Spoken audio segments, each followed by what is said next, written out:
Justru dengan adanya persaingan, Anda akan merasa lebih tertantang, akan merasa lebih terpacu dan juga tidak berhenti berpikir.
Selamat sore Bang.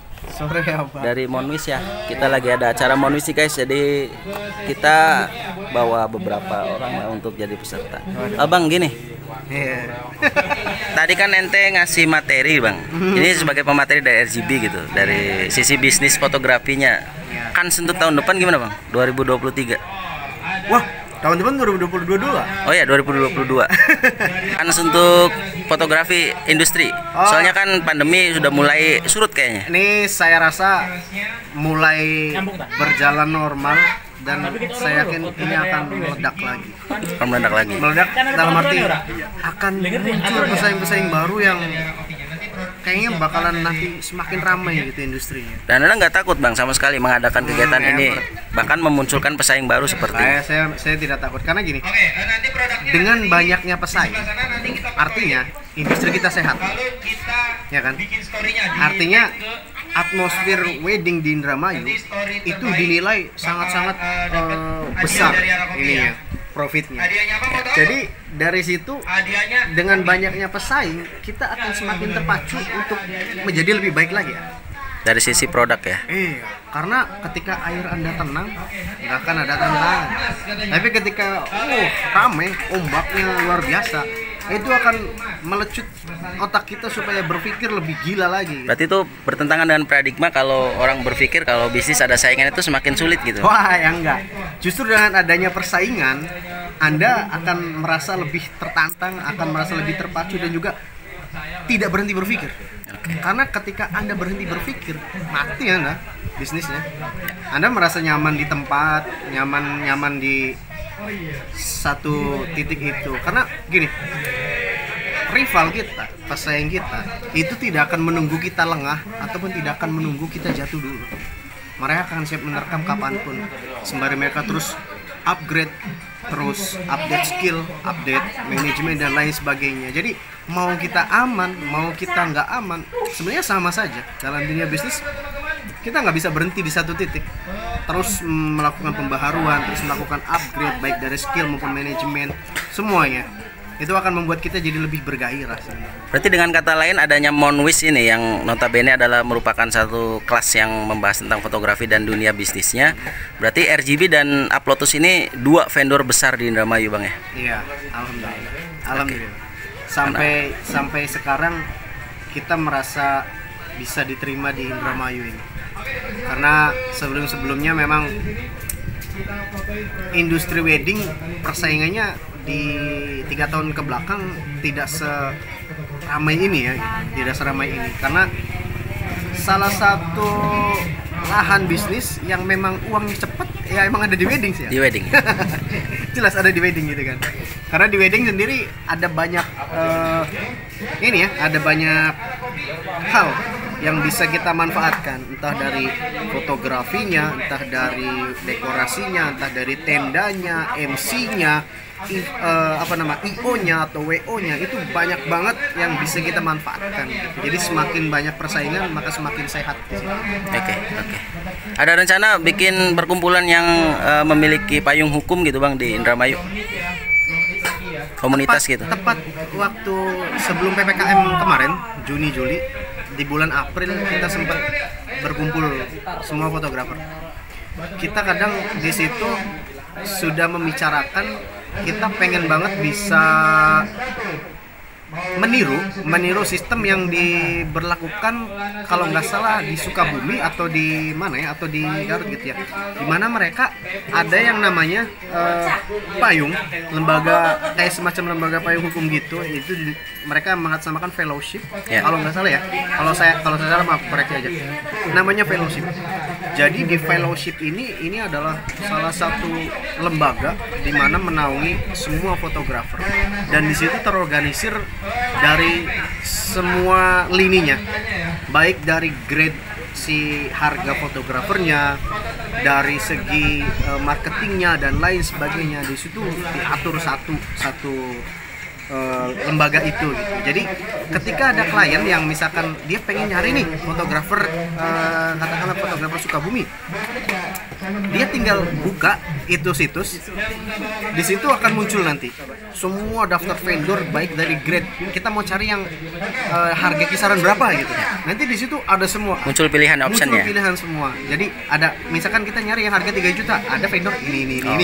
Yang cari yang 10 juta ada vendor ini. Berarti setiap vendor punya level masing-masing ya? Level masing-masing, dan itu dinaungi sama lembaga itu. Berarti ada advokasinya juga Bang di situ, Bang? Jelas. Soalnya kan ada juga beberapa masalah dengan klien gitu kan, jelas. Kayak kehilangan data dan seterusnya. Jelas. Nah, di situ itu hebatnya mereka di sana.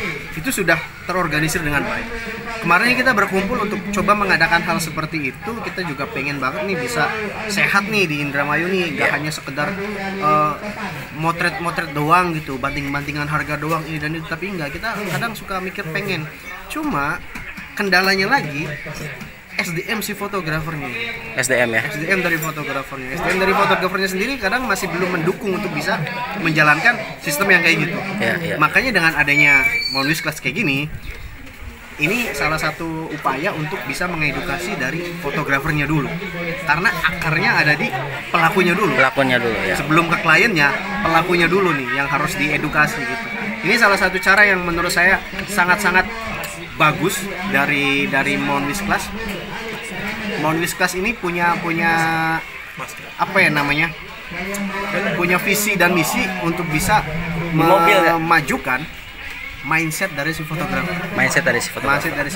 Jadi ketika mindset fotografernya sudah mulai terbuka, mayoritas mereka sudah mulai mengerti dan paham, nanti kedepannya itu otomatis akan mengedukasi ke yang lainnya juga, ke vendor yang lain, bahkan sampai ke kliennya. Jadi dari situ bisa katakanlah apa ya?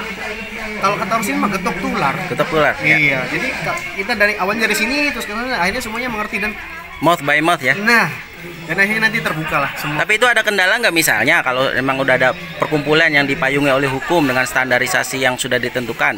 Nah, misalnya vendor meminta fotografer untuk menjadi supportednya gitu kan. Kira-kira hubungannya langsung dengan perkumpulan itu atau langsung ke vendor secara individual? Nah, kalau dari vendor sih ya, ini juga kalau di luar lembaga itu, katakanlah yang berlaku di sini, kita berbicara di luar konteks lembaga tadi ya, kayak fellowship tadi.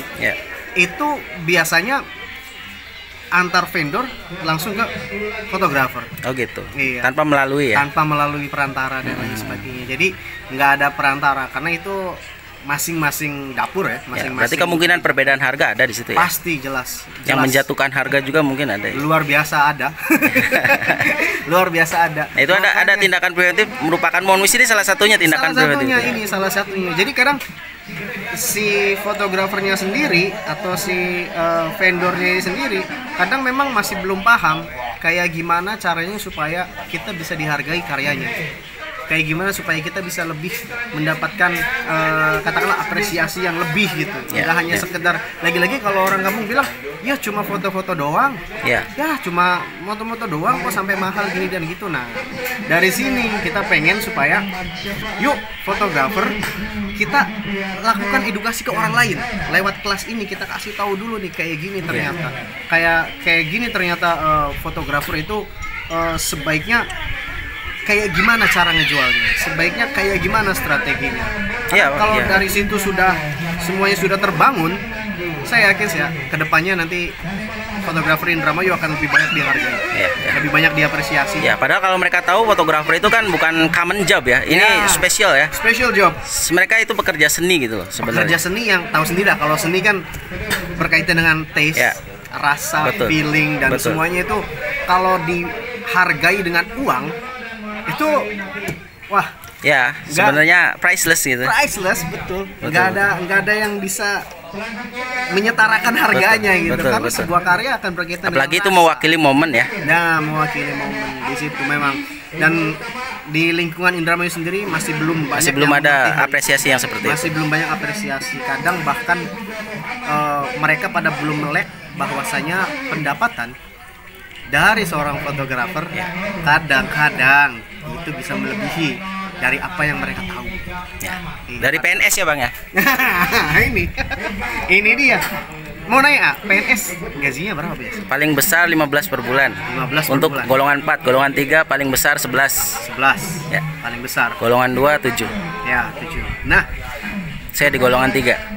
Di golongan 3. Berapa berarti? 7. 11-an. Paling besar ya? Oh ya, 11. Saya di rate 98. Nah, bahkan dari seorang fotografer pun tidak menutup kemungkinan untuk penghasilannya bisa menyentuh di angka ini. Saya tahu Anda sebulan 30 pernah.